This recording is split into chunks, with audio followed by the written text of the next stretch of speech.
Hello my YouTube friends. You may want to live stream pre-recorded video for a lot of reasons. I've done this when I've wanted to be certain that I got the proper information across to my live streaming audience. And it's easy to do. So today I'm going to show you how. Let's get to it.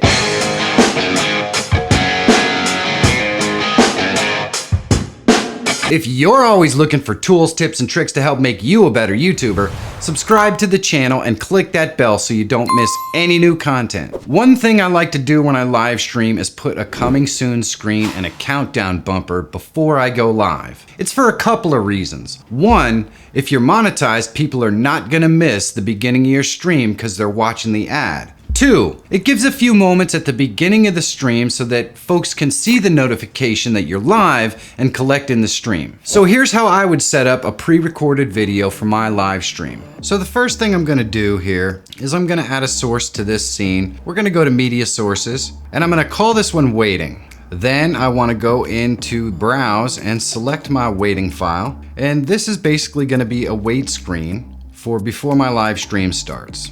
And I'm gonna click this loop button so it can loop a couple of times. This allows people to kind of collect in my live stream, like I said. And I'm gonna rename this scene so I know what it is. We'll call this one the wait screen. Now I'm gonna add another scene. I'm gonna call it countdown and click OK. Then I'm gonna go into sources and I'm gonna go back to media source. And I'm gonna call this one countdown screen and click OK. And now I just wanna browse to the file.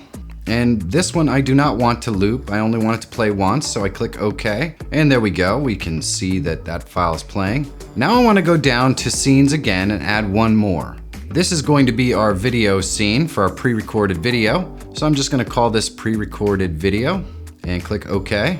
And in sources, I'm going to go ahead and add a media source once again. I'm going to call this video and click OK. Then I'm gonna browse to the video I wanna add as my local source and click open and click OK. Now this is a big video, so I need to resize it. So I'm going to go into transform and I'm just going to select fit to screen. And there we go. Now our video's all set. So when we go live, we're just going to start out with this wait screen right here. And you can set your transitions up over here on the right any way you want. But the fade is gonna work for what we're trying to do. We don't want anything fancy. Once the wait is over, we switch to the countdown and we'll play through this entire video.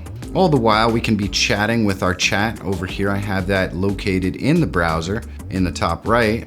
And then once our countdown is finished, we can just go right to our pre-recorded video. And if you do this right, people won't really even realize that it's a recorded video. And that makes it pretty cool because you can still interact with your audience in the chat and watch a video, or there could be lots of reasons why you want to do this. If you're an educator, you could still communicate with your chat over there on the right while you're watching the video. But being able to play a pre-recorded video for your live stream is pretty cool stuff. If you want to add the chat to your OBS overlay like I did here, check this video out. And if you're always looking for tools, tips, and tricks to help make you a better YouTuber, subscribe to the channel. My name is Michael Fire Jr. Thank you so much for watching. Have a great day, and I'll see you in the next one.